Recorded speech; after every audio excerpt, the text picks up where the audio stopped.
बालक लाने के उसमें होता है, क्योंकि उन लोगों को बालक नहीं होता उस टाइम पर। तो ये जब तीर लगता है, तो ऋषि कंदन को श्राप देते हैं कि तुमने मुझे ऐसे समय पर मारा जो नहीं करना चाहिए तुमको।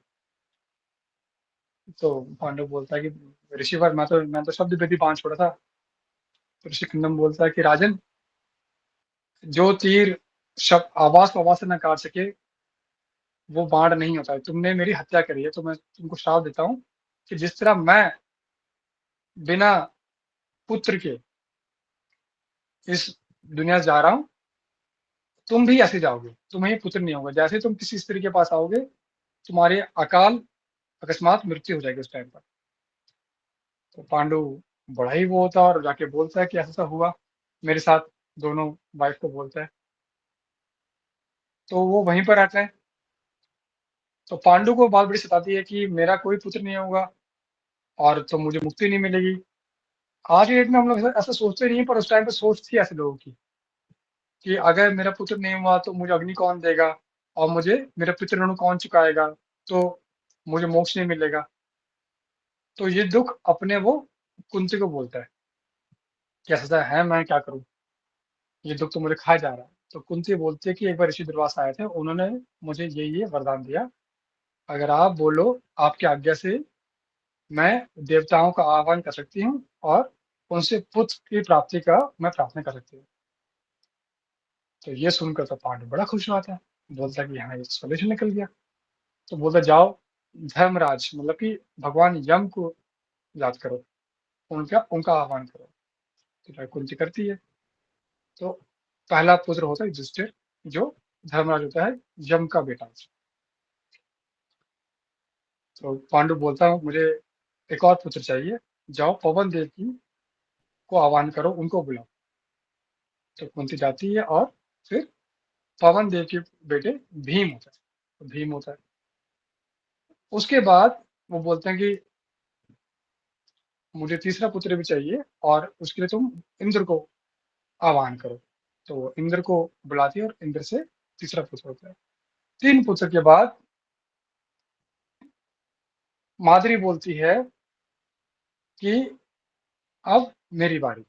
तो वो मंत्र उसे सिखाती है वो कुंती, और वो अश्वनी नक्षत्र को बुला अश्विनी देवता को बुलाती है, जो 2 जुड़वे भाई हैं, उनको बुलाती है, जिनसे माद्री को 2 जुड़वे बच्चे होते हैं, नकुल और सहदेव।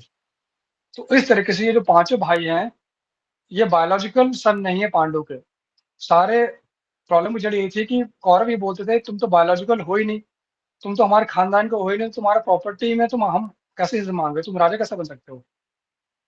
बोले, दुर्योधन बोलता है कि भाई राजा तो मैं बनूंगा, क्योंकि मेरे फादर अगर राजा नहीं बन पाए क्योंकि अंधे थे, तो फिर मेरे दादा तो राजे थे ना, तो मैं तो उन्हीं का, ये प्रॉपर्टी मेरे हाथ में आनी चाहिए। तुम कहाँ से बीच में आ रहे हो। तो ये इतना लॉजिकल था कि तो काफी राजा उनसे कन्विंस थे, और काफी राजा राजा यहाँ पर भी कन्विंस थे। तो ये उनकी लड़ाई थी।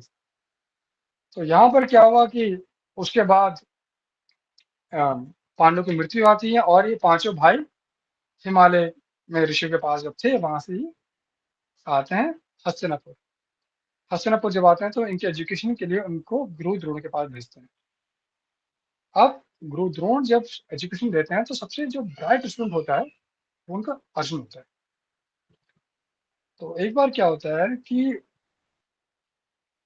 अर्जुन जो है, और रात को भी धनुष मतलब वो निशाना लगा रहा होता है। तो गुरु द्रोण देख बोलता है कि मैंने तो तुम शिक्षा दी ही नहीं, कि रात को भी तुम निशाना लगा रहे हो अंधेरे में बिल्कुल, और वो भी बिल्कुल सटीक लग रही है। और ऐसी बहुत सारी चीजें होती हैं। एक बार क्या होता है कि गुरु द्रोण जाकर एक खिलौना जो है, चिड़िया जो है, पेड़ पर रख देते हैं, और सबसे पूछते हैं आकर कि तुमको क्या दिख रहा है। तो सब लोग डिफरेंट डिफरेंट आंसर देते हैं। कोई बोलता है मुझे पेड़ दिख रहा है, कोई बोलता है मुझे फल दिख रहा है, कोई बोलता है पत्ते दिख रहे हैं, कोई बोलता है मुझे वो ऊपर एक चिड़िया दिख रही है, साथ में मुझे ये भी दिख रहा है। वो जब आते हैं अर्जुन के बाद, तो अर्जुन बोलता है मुझे चिड़िया दिख रही है। बोलते हैं आपके दिख रहा है, बोलता है मुझे चिड़िया की सिर्फ आंख दिख रही है। तो he was that focus. Arjun की जो इंद्रियां थी ना, जो उसके सेंसेस थे, बहुत तगड़े कंट्रोल में थे। उसका ब्रेन भी था बहुत तगड़े कंट्रोल में था शुरू से।